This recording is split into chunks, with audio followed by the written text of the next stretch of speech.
All righty. Hello and good afternoon. Welcome to the Relationship Series on a Thursday. It's always a pleasure to be present with you all. Um, and always great to sort of delve into fun, interesting things that have to do with relationships. Today's topic is one of the most interesting because I kind of thought to myself, what does this have to do with relationships? But um, in doing research and so on, I realized just how much it has to do with our relationships. So thank you guys so much for being here. As usual, I'll wait a couple of seconds just to see if anybody else sort of wanders into the room, just so that we can all sort of start together and finish together. All right. Hope you guys have a snack, a drink, some lunch, or some something uh, as you join in today. All right. Well, welcome to season 5 of the Relationship Series. This is our book review season. So we're reviewing some of my favorite books that have a lot of great information in them that pertain to, of course, revolutionizing our relationships. It is always great to be with you guys. My favorite day, as you know, is Thursdays. Thursdays at 12 noon. So here at the Relationship Series, we have transformational conversations that help us to revolutionize our relationships. That is our mandate. I am Genevieve. I'm your host. I am your friendly neighborhood sister girl with the sister locks. And I am not an expert, but I am a very passionate person about relationships and all things that pertain to how we connect, how we attach, and how we find fulfillment in the place of relationships.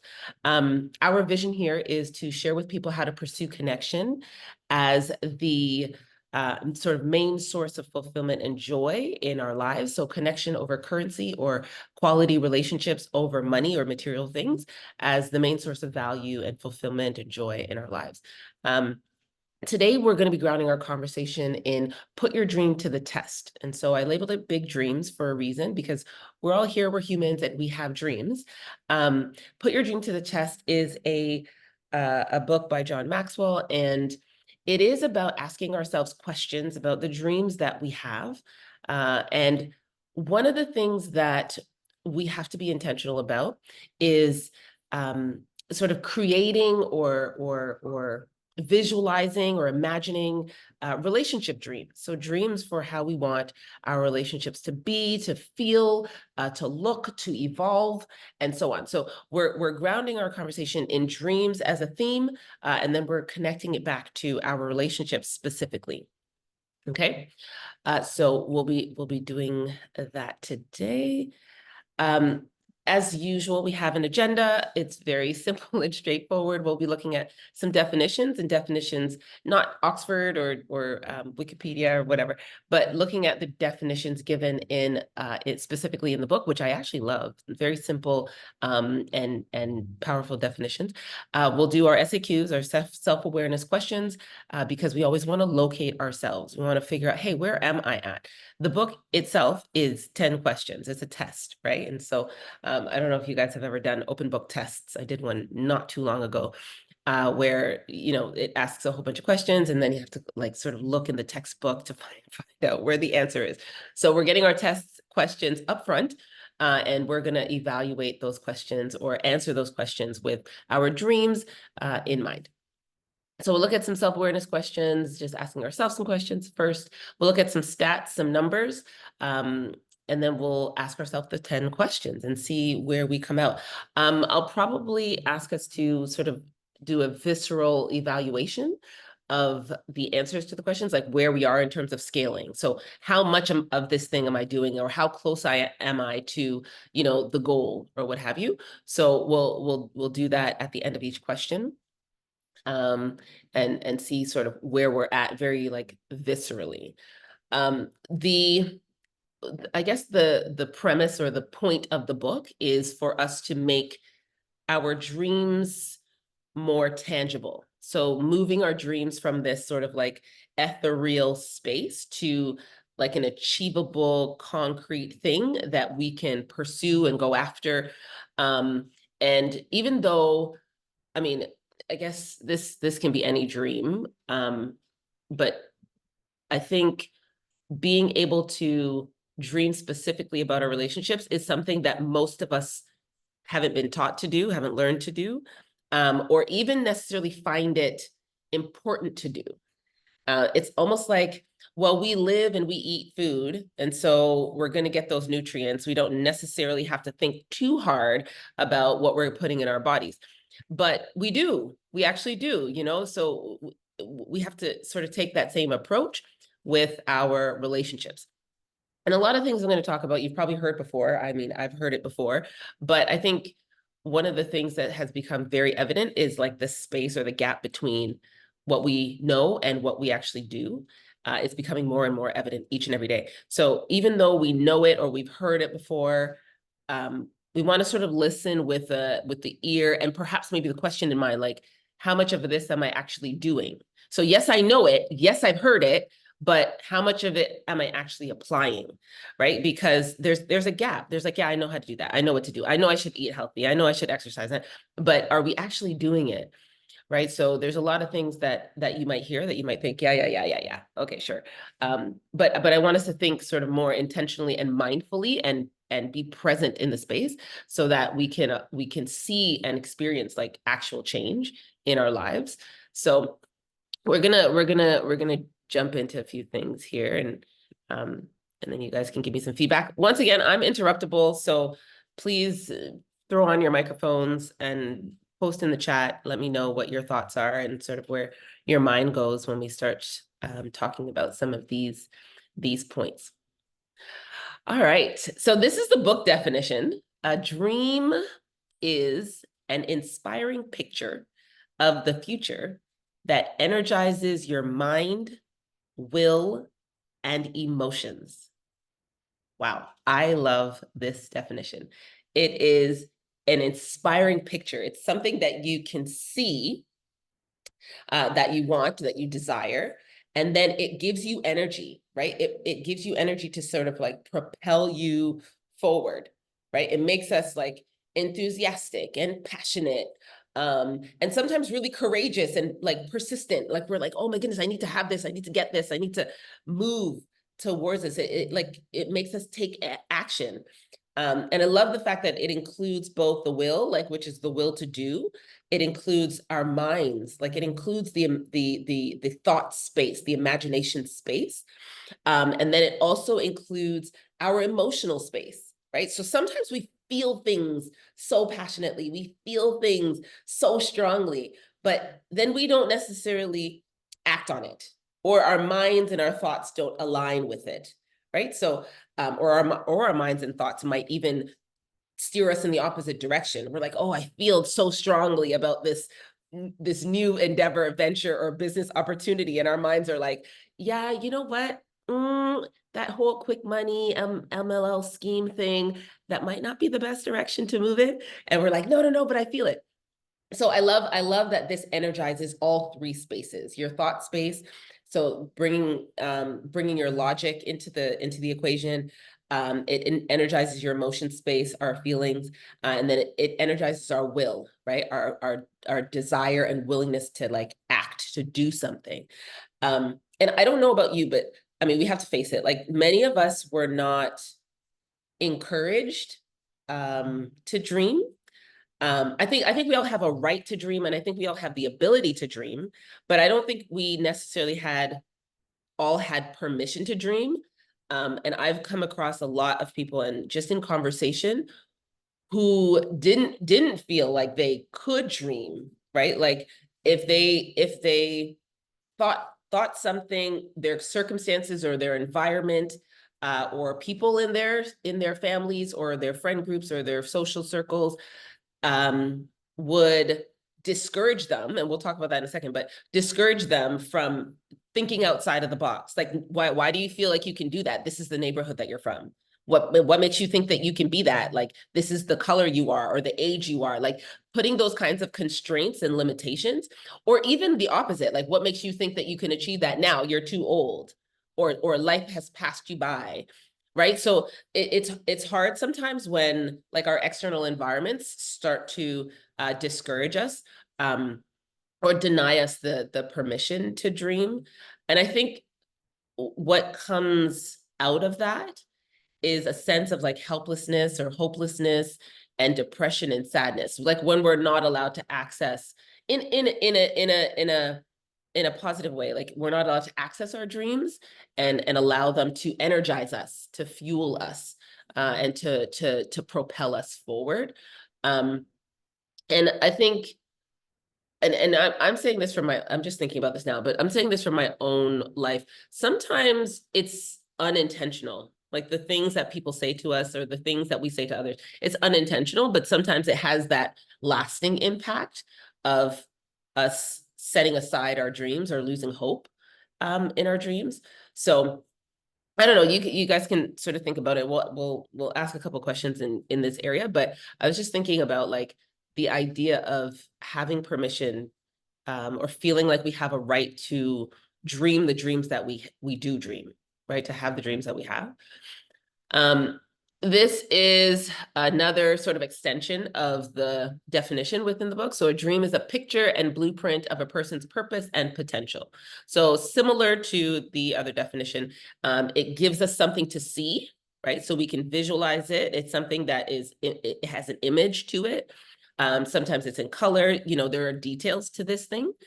And a blueprint means that there's some like drawing, some way to like get there, right? There's some kind of attention to detail that can help us to make this thing real, right? So a blueprint, I don't know if you guys, I'm not an architect or anything, but when you're building a house, or when somebody wants to purchase a house, there's always a blueprint to the house that shows you the dimensions. It shows you what's available, how many rooms, if there's a basement, and so on. So a dream is like that. It is a blueprint. It is a picture of what it is you want to have built into your life, into your relationships, into your businesses, and so on. And then I love the specific way in which it highlights purpose and potential. Those are two very different things. Our purpose, our answer in the earth, right? We are an answer to a question in the earth. There's something that we uniquely can bring to the world, and that connects back to our purpose. A lot of us grew up in the church space, and so purpose was a very big word. Others of us did not. And so purpose is not necessarily a thing that we sort of lean into, like, what is the purpose of a thing? Like, what is my purpose in this job, in this person's life? Some of us don't naturally ask those questions. And I think a lot of us who grew up in faith circles, like we were like, oh, what is the purpose of life and what is the meaning and all this kind of stuff, because we are attached to a creator who created us for a purpose, right? So the blueprint and the picture, which is the dream, is attached to our purpose and attached to our potential. And many of us don't tap into our full potential. I think is it Wigglesworth or Waddlesworth? Anyway, he writes these, like, the books, they're really old books, the science of, so like the science of getting rich, or the science of being great, or what have you. And he talks about like this limitless potential that we have as human beings. And in spite of the challenges that we face, in spite of the circumstances that we either grew up in or that we were given, that we didn't have any control over, we all have the potential to be great, right? To fulfill whatever internal desires that we have. And so it's a really different way of thinking about ourselves as these sort of potentialed beings that have sort of this limitless way of accessing our purpose in the earth. So I like that. I like this definition as well. I like the first one better. But I think essentially we're saying that the dream empowers us to do everything we can do, to be everything we can be in order to achieve it. So we can't cover everything today, like in detail, that was in the book, like we never do, but we'll go over the 10 questions, and then we'll do some of the scaling. Okay, so some self-awareness questions. I want you to take 10 seconds and just think, like, what is your dream? And can you achieve it in your lifetime? Right?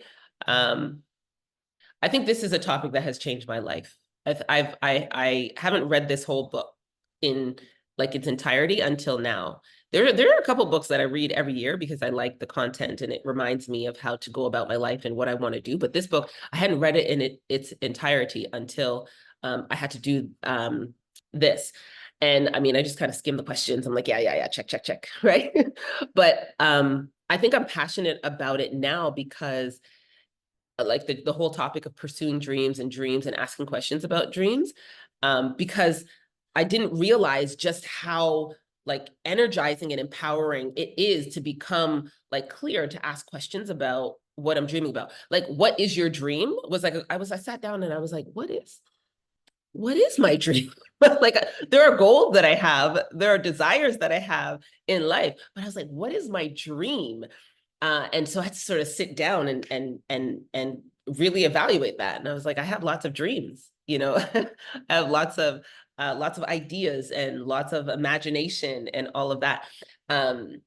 But specifically, I thought, okay, we're doing the relationship series. Like, what is my dream when it comes to relationships and how I want to be, how I want to show up, what I want to have in my life? Did I see a hand up? Did somebody put up a hand? No? Rhonda, did I see you put up a hand? Sorry. Your thing just flashed across my screen, but okay. So I want you guys to, yeah, just think about it, and maybe you can share if you have an answer. I honestly, I came up with a lot of answers. I was like, I have a dream to do this, and I have a dream to do this, and I have a dream to do this. But ultimately, I thought, I have a dream to be a certain kind of person. And I think that's what drives me most days. Like, the dream that I have to become a certain, I didn't actually think about this until just now, but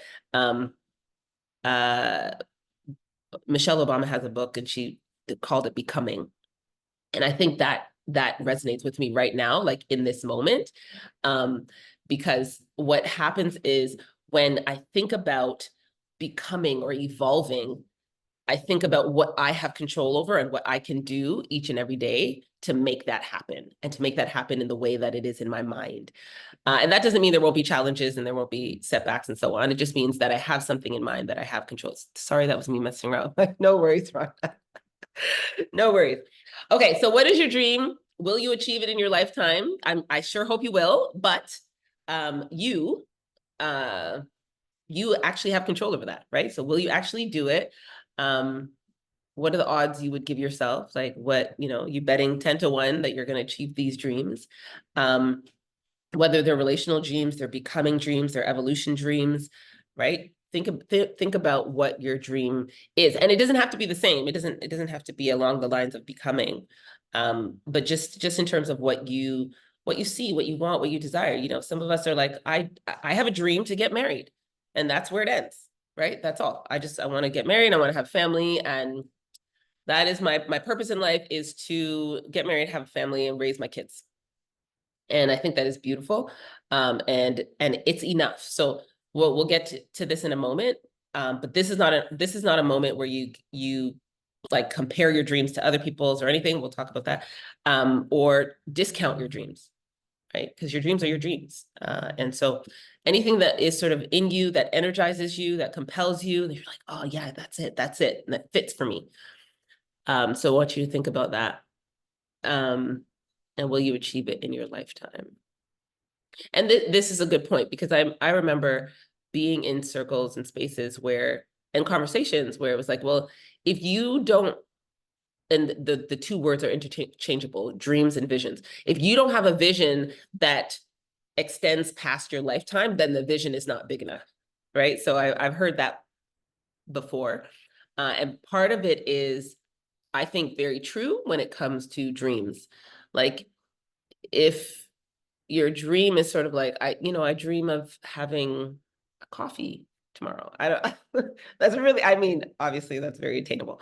But if it's too sort of, if it doesn't stretch you in any way, it doesn't, propel you or energize, it's like, it might not be a dream. It might just be something that you're planning to do, right?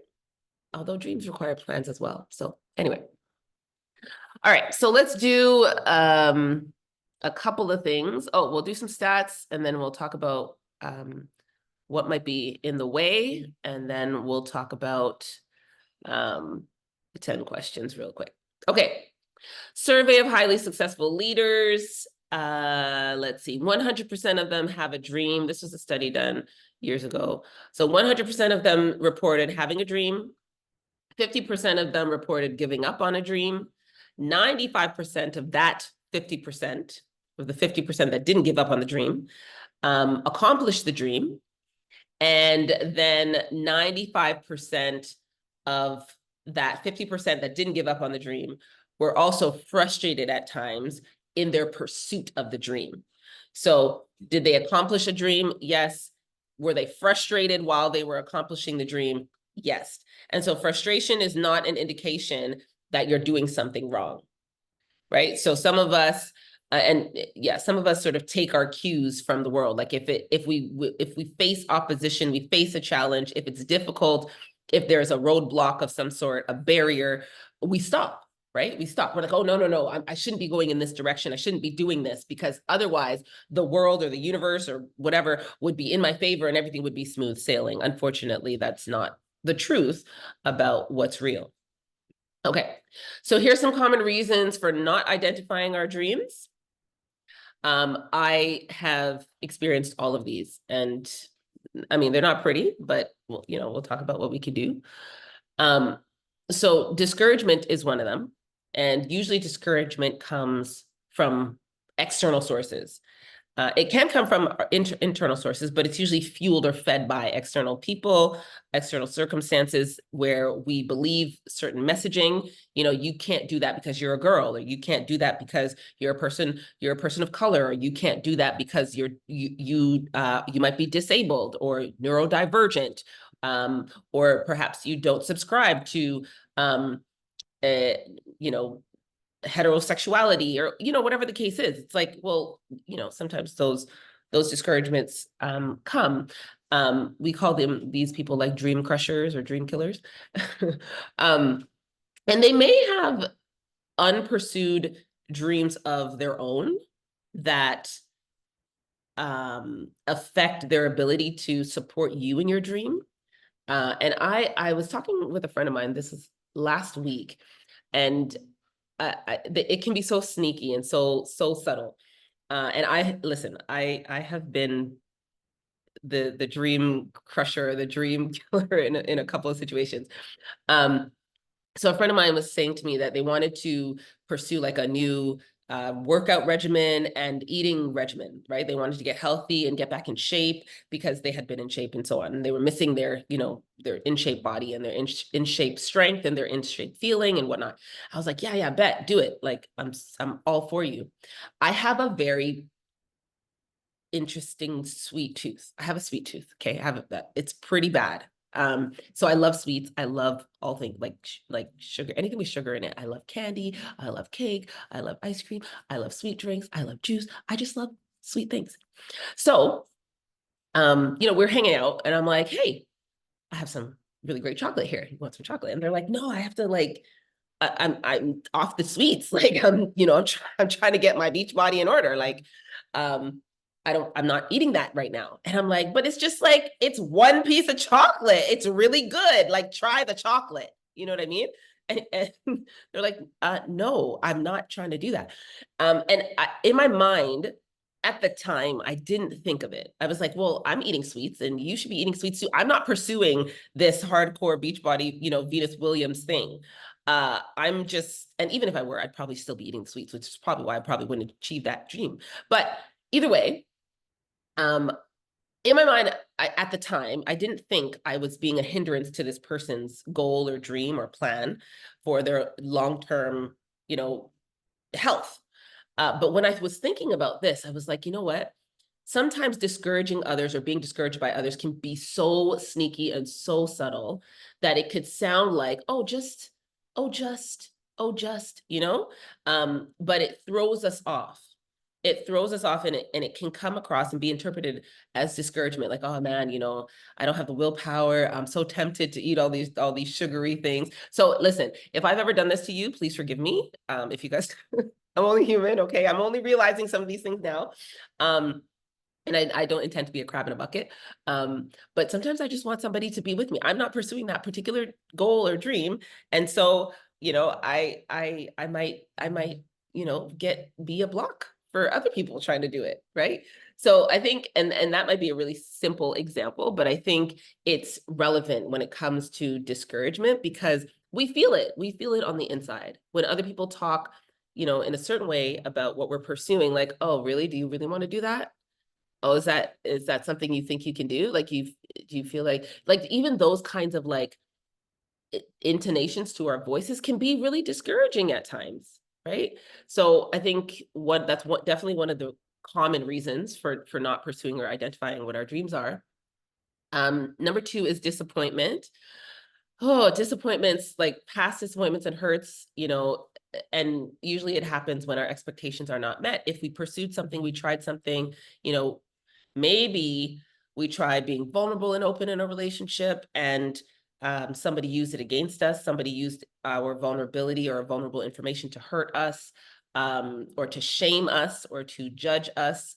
And so, I mean, those are real things, right? And so we may close ourselves off and we're like, oh, I'm never going to dream about having this vulnerable, open relationship ever again. I'm just going to be guarded and, you know, and just enjoy sort of like a measure of connection with others based in like that fear. So, you know, maybe we tried and we failed. And most of us haven't learned to deal well with disappointment. And instead of like seeing like failure as a stepping stone or like basically the price we pay to succeed, and like a learning experience, we see it as a stop sign. So disappointments can really get in the way of us pursuing our dreams. Settling is also one of the things, settling for like average, like everybody else is sort of chilling here at this level. And so I'm comfortable, right? But our dreams should require for us to stretch, for us to like go beyond the average, go beyond what everybody else is doing and reach for something that's more, right? That's greater. We can't like reach for more and greater and remain like average or mediocre at the same time. We can't do both. We have to choose. Like, are we going to go for it or are we not? And when we settle, we don't identify the dreams, and that already puts us in like non-dream achieving category. So I don't have an example of this. Well, I do, but I don't know if I want to be on my soapbox. Well, our dating climate is very much like this. I think our dating climate, our online dating and this like hookup culture, cancel culture, you know, call everybody a narcissist culture, like this, all this stuff to me is just very basic. And I think we are settling for less when it comes to our relationships, when it comes to ourselves and how we show up, and when it comes to other people and how they show up in relationships with us.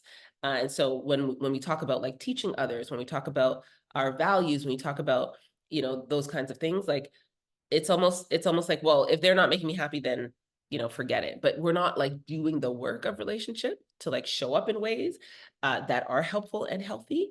And so we've settled for less. We've settled for, you know, hookups and um situationships and entanglements, and swiping rights and popping the balloons, you know, this sort of very superficial way of categorizing and judging one another, that doesn't lend to the openness that's required for creating those powerful, positive, healthy and quality connections that bring about the fulfillment and joy that I believe we are all searching for in our lives.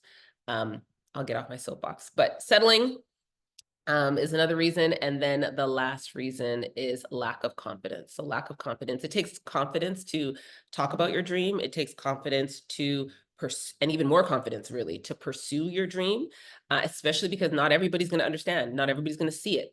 Right. And that confidence can separate us from the people who dream and don't achieve their dreams from the people who dream and do achieve their dreams. So I think that's a big deal. And I struggle with that just like everybody else. And I think we all in some ways do struggle with that confidence, like, oh, is anybody really going to care? Or is anybody really going to understand, or whatever the case is. And I think another one is, I was just thinking about this, like, when it comes to dreaming, like a lot of our, and this was me as like a younger adult, like I found that I had lost a lot of memories and I couldn't really see a lot. I couldn't like imagine a lot of things. So I think some of us actually lack imagination. I have a friend who has a very vivid and like broad and wide and colorful imagination. I don't have that.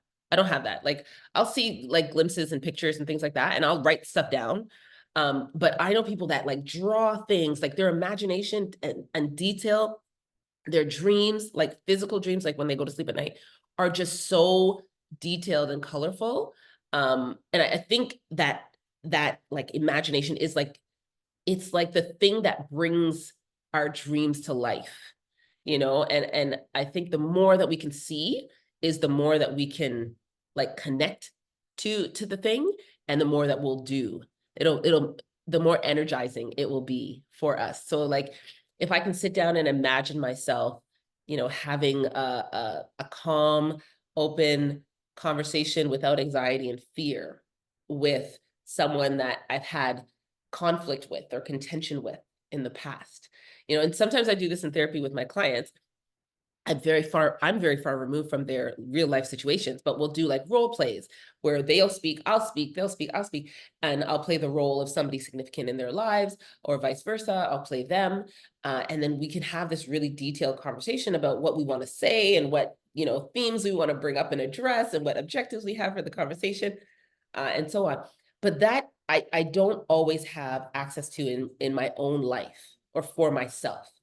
And especially when it comes to relationships. And I think our imagination can be a really rich source of information for us. And sometimes if we don't imagine or don't have that imagination, then it can hinder us from identifying what our dreams are. All right, let's do the 10 questions, because I want to make sure that we cover them and get you guys out of here on time. Question number 1 has to do with ownership. And the question is, if you guys are writing things down, you won't see it on the screen, but if you are writing things down, the question is, do I own my dream? That's the question. Do I own my dream? So are you living your own dream, or are you living somebody else's dream? Whose dream are you living? And I'm sure you've heard it said like, oh, you should be a scientist, you should be an astronaut, you should be this, whatever. Or perhaps your parents were like, oh, I want my daughter to be a lawyer, I want my son to be a doctor, whatever the case is. And I used to think my parents had no dreams for me, but as I was thinking about this, I was like, my mother bought me a medical dictionary when I was in grade 4. I don't know if you remember, my mom's on today, but I don't know if you remember that, Mom. Like a medical dictionary with big words. It was like this thick, and it was a dictionary for Christmas, and I wanted a Walkman. I wanted a Walkman to play my cassette tapes, and she bought me a medical dictionary. So I thought, you know what, my parents did have dreams, did have dreams for me. And I remember even when I was going to school, I was applying for university, and they were like, oh, you're going to go to this school. I wanted to go to another school because I was like, oh, I have big dreams of being like a preacher, evangelist. Oh my goodness. And they're like, yeah, no, you're going to go to this university and you're going to study something that's going to make you some money. So I did, but even in that, it was like, did I, and I still went back and did what I wanted to do because it was a dream that was calling for me, right? It was inside of me. And so it's like, I'm glad I had those great experiences, but it wasn't mine. It wasn't my own, right? So it's like, do you own your dream? That's the question. Today, I'm in a very different place. I do own my dream. I own the decisions I make in my life. But I think this is the first step and the first question to testing whether or not, your dream is viable. Are you taking ownership of your dream, right? When the dream is right for a person and when the person is right for the dream, there's like a fit, and the two can't be separated from each other, right? I still went back to the school. I still went back to do the studying I wanted to do. I still doing the thing that's like been stirring on the inside of me since I was a kid. right? So did I become a neurosurgeon, neuroscientist? No, I still work with the brain because I still like the brain. But either way, ownership is the first step to fulfilling the dream.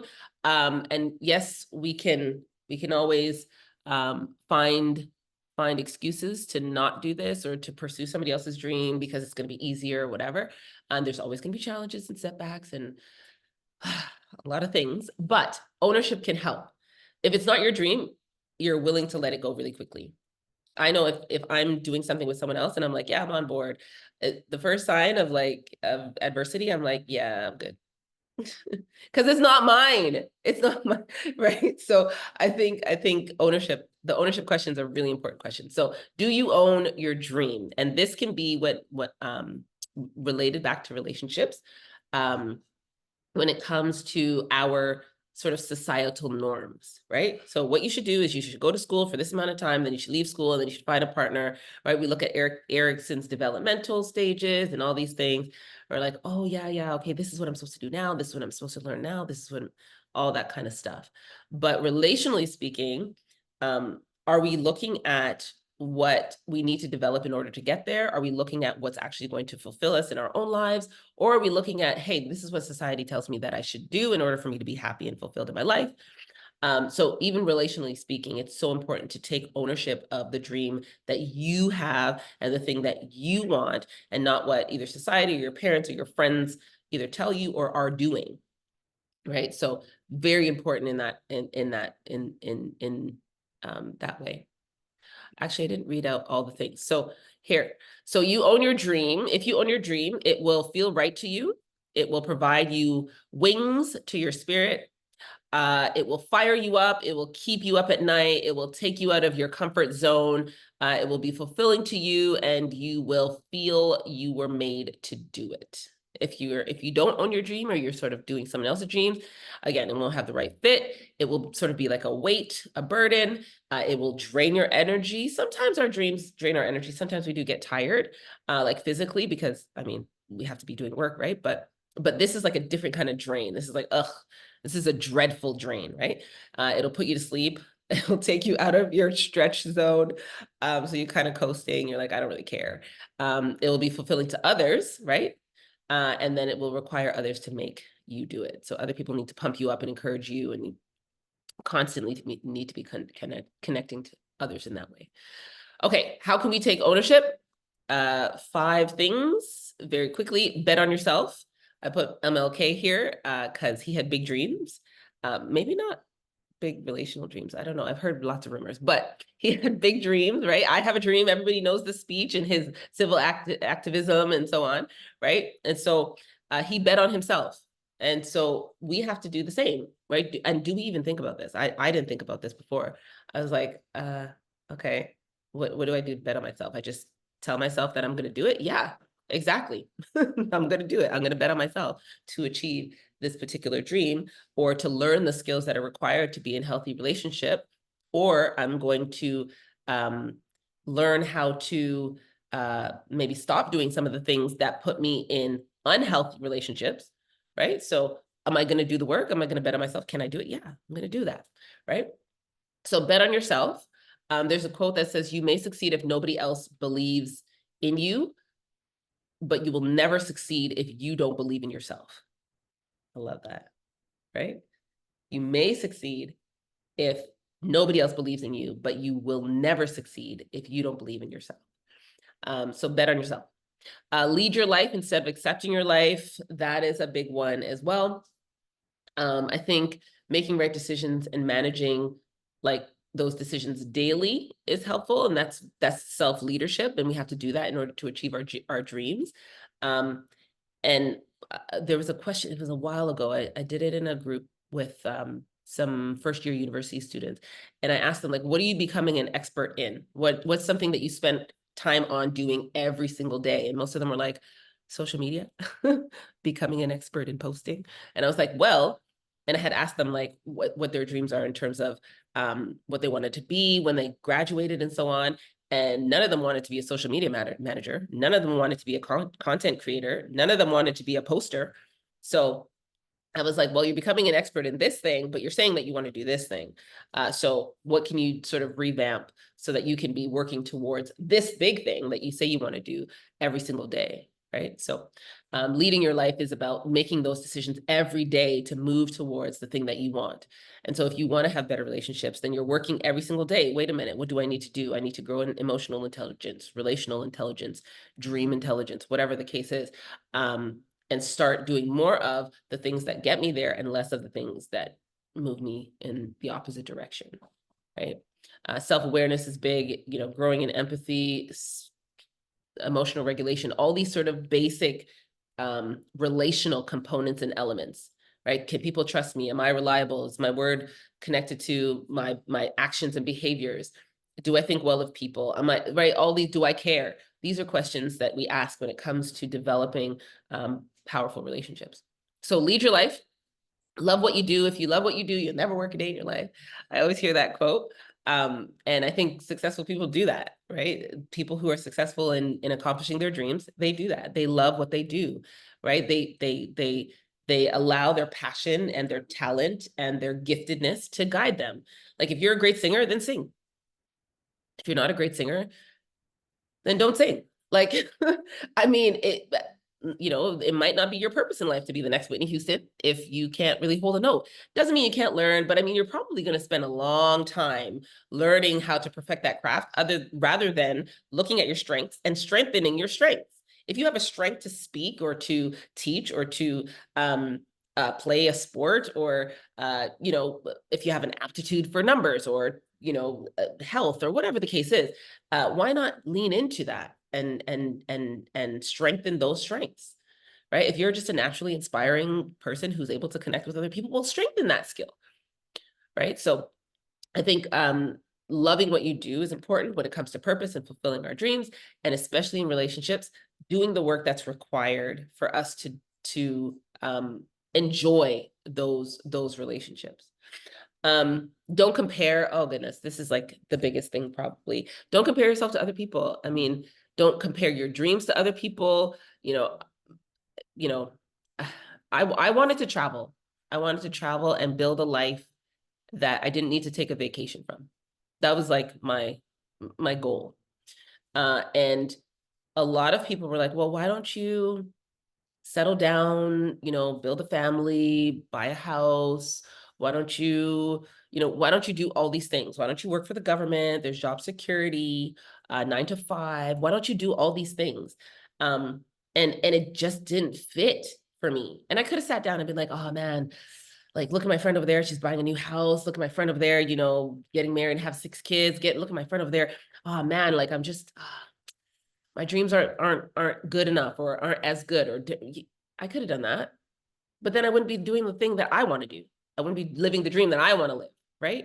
And so I think it's important for us to recognize that we each have our own internal desires, and especially even when it comes to relationships, because I mean, we're talking about like friendships and so on. Some people, they don't want to like get married and settle down and whatnot, but they do want to have like a good, solid community of people around them that they can trust and rely on, right? This is like early church days. If we look at the Jesus model, right?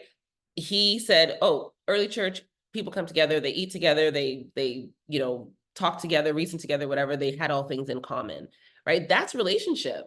Those are powerful, strong relationships, right? And that's fulfilling to our lives as well. So it doesn't have to necessarily look a certain way if that's not the direction you want to move in. So whenever we compare ourselves to others, we either feel better about ourselves, like I'm better than that person, or we feel worse about ourselves, right? That person's better than me. But if we're not comparing ourselves to anybody and we're just like really searching on the inside, and this takes time and energy for sure, searching on the inside, like, what am I here for? What's my purpose? Like, what's that unique thing? Like, we can feel empowered by that, like to pursue that thing and put our focus and our energy into that space. What kinds of relationships am I supposed to be cultivating? I think that we have to really take the time to develop that so that we won't be compelled to compare ourselves to other people. Okay, the last one is believe in your vision. Yes. If you don't believe in yourself, then what's the point? So believe in your why are we asking other people to believe in us when we don't believe in ourselves? I think that's a really good question. So believe in your vision for what it is that you desire, even if other people don't understand you or other people don't get it. Yeah, I think it's easy to say, hard to do, right? Just believe in yourself. Or believe in your vision or believe in your dream. And I think what can help with that is really doing the work of like self-awareness, self-evaluation, and determining that this is going to be on your own terms. Because if it looks good to the world, but it doesn't feel good in you, then it isn't really worth it. Right? If it's making everybody else happy, but it's destroying you internally. I remember working for the government for a number of years, and every day was like depleting and draining, and I'd wake up and I would just dread going to work. And I was like, oh man, like everybody's like, oh great, you got this wonderful job. And I was like, yeah, but I'm dying inside. So is it really being successful, or is it really great? At the end of the day, I had to like really check myself and be like, yeah, no, no, that's not where I want to be. And then, and perhaps even similarly, I kind of looked around and I was like, oh, the kinds of relationships, quality of relationships that I have in my life, it's like, I'm not super satisfied with them. And so, hey, Jen, what do you got to do? What's the work that you have to put in to change that? And I had to believe in the idea that things could change, and trust the people around me that they were also willing to sort of go on the ride with me. And so many are still sort of present today, growing and rocking and doing the do's. And some are not, but that's okay as well, right? Either way, when you take ownership of your dream, you're committed to your dream, energized by your dream, you're going to invest in your dream. And so I want you guys to scale yourselves. I know we're running out of time, but scale yourselves. Think about like your dream, that you want to accomplish or achieve in your lifetime. And then think about like where you are, scale of like 1 to 10. Do you own your dream? You own your dream is like, you own your dream at like a number 10. You fully own your dream. 1 is like, you probably don't own your dream. Somebody else is giving you the dream. So maybe scale yourself. I would say 4 years ago, 5 years ago, 6 years ago. What are we in 2024? Maybe, okay, let's say about a decade ago, I would say I was probably at like a 3. And today I'm probably at like a 7.5, 8. So there's been a lot of movement, a lot of changes, a lot of growth in that time for me. And I'm just sharing that with you because that can help you sort of gauge for yourselves where you're at. All right, so question number 2 is the question of clarity. Question number 2, clarity. Do I clearly see my dream? Do I clearly see my dream? That's the question, if you guys want to write it down. And so most of these are yes or no questions, but they kind of are nuanced, right? So clarity has to do with like all of these pieces, sensing and hearing and seeing and thinking and feeling and smelling, all these like, sense things, sorry. Our 5 senses, right? So do I clearly see my dream? How clearly do I see the dream? And this is what I was talking about when it comes to like imagination, right? Being able to like pen or write or draw the details of our dreams. And that helps us to, I put our purpose is affirmed and our priorities are determined when we can clearly see our dreams, because it helps us to say no and it helps us to say yes. We can say no to the things that don't fit and we can say yes to the things that definitely do fit. And then it affirms our purpose, right? So we know what we're supposed to be doing, when we're supposed to be doing it, how we're supposed to be doing it in order for us to move towards this dream thing. And then of course, when it comes to priorities, we know I'm spending X amount of time on this because I know it's going to move the needle forward to my dream, or I'm spending no time on this because it has nothing to do with my dream. and with what I want to accomplish in my life, right? And we don't want to necessarily waste time because our time is finite, right? Tick tock, the clock moves forward. So we want to make sure that we're maximizing our time. And that doesn't always mean that we are rushed, our plate is over full, we are overwhelmed. That's not what I'm talking about. I'm talking about being, and I do a lot less now than I did 10 years ago, right? I have a lot more mind space, time to reflect, time to enjoy the pace of grace. Like there's a lot more now that I have that I didn't have then, like where I felt rushed and like stressed out and like, oh my goodness, the grind and the hustle and the rat race and that kind of thing. So that's not what I'm talking about. I'm not talking about filling every moment of your time. There's time for rest. There's time for, enjoyment. There's time for all these things when we have more clarity, right? Clarity removes the chaos. It removes the confusion. We're not saying yes to all these things because they sound good, or because, oh my goodness, so-and-so is going to be happy, right? Or it's going to look good on our resume, or no, we're not doing that, right? We're like, no, this is specifically aligned with what I'm doing, who I am, my identity, my purpose. And so, yes, and this is not. And so, no, right? So before I had a yes for a lot of good things. And I was, again, busy, stressed out, rushed, unhappy. But today I have a no for a lot of things that just don't, they don't fit, they don't align. And I'm much more at peace. So I think we have to know what we're good at, what we're not good at, what we're supposed to be doing, what we're not supposed to be doing. And this can help us, right? Getting clear on what the dream looks like and so on. All right. Any thoughts or comments? You guys are so quiet, super, super quiet. Okay, so these are some things that can help us to become more clear, or to determine whether or not we are on the fantasizer side or the dream builder side. So are we building our dreams, or are we fantasizing about our dreams?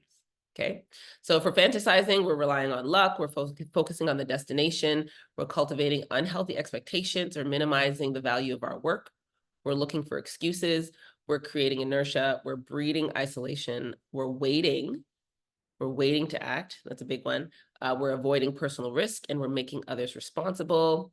I can't do this because such and such and so and so. And then dream builders rely on discipline, focus on the journey, cultivate healthy discontent, maximize the work we do, lead to action, generate momentum, promote teamwork, initiate action, embrace risk as necessary. So we're not talking about being unwise, and then make themselves responsible. So we take accountability for the work that we're doing. I get the sense that we're not going to get through all of these 10 questions. So we might have to revisit this next week and go through the rest of them, because I do want to get you guys out of here on time, but we'll try a couple of more. So our relationships qualify for all of this when it comes to when it comes to fantasizing or building our dreams and whatnot. Like relationships take work, right? So even the first one, relying on discipline, like this is not about like feeling, I feel like it today, I feel like it tomorrow, oh my God, I don't feel like it today. No, this is about disciplining ourselves to create habits that help us to cultivate healthy and strong and quality types of relationships. And if that's our dream or desire, and I suspect, I should say, that's why, you guys log in and join or listen and catch the replays and share and so on and so forth, because we recognize like how important it is for us to have great relationships. Okay, we'll do number 3, and then we'll jump off for today. Number 3 is the reality question. So we've had, do I own my dream? Is it clear? And then, or am I seeing my dream clearly? Am I seeing things clear? And then this question is, am I depending on factors within my control to achieve my dreams? Am I depending on actions within my control to achieve my dreams? So this is the reality question. Is it realistic? And it's kind of weird to ask this question, because dreams are like kind of fantastical in a way, but we're talking about our dreams for our lives, right? What we are dreaming our lives will become. What we are dreaming our relationships will become, right? And so it has to be in some way grounded in some things that we can do, actions that we can take, okay? Plans that we can make and execute on. And so the reality question is an important one, because if we're looking at achieving big things, we can't be thinking about doing the least amount of work. Like, how much can I achieve with the least amount of effort? That's not where we're going, right? So we're thinking, what is within my control? What am I willing to do? And there's a cost question that I think is number 7, and we'll look at that next week. But what is within my power? What can I do actively each and every day to achieve the thing that's in my mind? What can I sow into it, right? We put seeds in the ground and the seeds grow and there's big trees and lots of fruit, right? Or vegetables or whatever. So we're looking at consistent good results. Maximum effort, maximum strength equals maximum return, right? So the reality of this is, what do I have within my control that I can contribute to the building of my dreams? And when I thought about this question, when it comes to depending on factors within our control, I thought of like our mindset. And this is, I guess, maybe coming from the therapy space, because I have transformational conversations with people every day. And I challenge them in a lot of ways, and they challenge themselves to begin to think differently, see their lives differently, build new approaches, challenge their belief systems, rethink their worldviews, right? To adopt and integrate new ideas, right? So those things are within our control. Like the choice to open our minds, to ask questions, to challenge ourselves, to challenge the way we're thinking, to challenge our belief systems, to adopt new ideas, like those things are within our control. And that can help us to achieve our dreams. If we don't see ourselves as the kind of person that can achieve the dream, then we'll never achieve the dream, right? If you can't see yourself as a winner on whatever team, or as an individual athlete, or whatever the case is, or see yourself becoming great at a certain skill or instrument, then you can't achieve that, right? Our minds and our thoughts and our ideas, our imagination, the way we see, all that stuff, it plays a significant and important role in the accomplishing process. So what's within our control there? Our choices, our mindset, our thoughts, our ideas, our imagination, discovering our strengths, right? That's a big one. What are some things that are natural to you that you're gifted in? Ask your friends, ask your parents, like, what are the things, what do you, and we might take it for granted. We might take it for granted because we just embody this space, right? And we're like, oh, well, this is just what I do. No, you have like specific, amazing gifts that other people don't have, and that other people can learn from, right? Or benefit from. What are the things that, what other things are within our control? Things that we value are within our control, right? So if we value things like honesty or integrity, we can embody those particular characteristics. What's within our control? Our time, how we use our time, right? So disciplines, habits, consistency, those are within our control, right? Yes, we do have life to live. Yes, life is happening, life is lifing, and so on. But we do have a measure of control over how we decide to spend our time. Are you going to use that hour watching Netflix, or are you going to use it taking a speed reading course because you want to be able to read books faster? Are you going to spend that time scrolling through social media? Or are you going to take a life coaching course because you want to become a life coach? Like these things, these kinds of decisions are within our control, right? And yeah, we want to sort of rely on some of these factors and empower ourselves as we move towards our goal of achieving our dreams. Another thing that I just thought of, we did this a couple of weeks ago during our Real Success Lunch and Learn. Attitude. Our attitude is within our control. Even when there's setbacks, even when there's challenges, even when there are circumstances that that hinder us or trip us up, like our attitude is within our control. We can face that thing with a positive attitude, with a smile, with optimism and hope and all that good stuff. And that makes such difference in our ability to achieve our dreams. I have a story about that, but I won't tell you now because we are out of time. So what did we get through? We got through questions 1 through 3 today. This is the reality roadmap. So we will start here next week with the reality roadmap. And really, this is just for us to, it kind of helps us to determine how best to ground ourselves in reality. I'll give you the slide so you guys can see it. So how we can sort of ground ourselves in reality, start at a certain place. So the best thing to do in order to get to where we want to go is to start. So just start. Determine what you naturally do well. We talked about that. Inject habits. So habits that, of course, are going to get you to where you need to go. Realize your potential. Believe in yourself. Believe in your vision. Bet on yourself. And then realize the dream. Okay, so we'll end there for now. Thank you guys so much for joining. And you guys have been super quiet today. I'm going to send out the replay so you guys can share it or share it with someone who you think this could be helpful for. And then you can also maybe send me a comment, send me a message, and let me know like what you guys are thinking, because you guys have been super quiet listening to my silly stories and this content about dreaming. So I'll encourage you guys, dream big.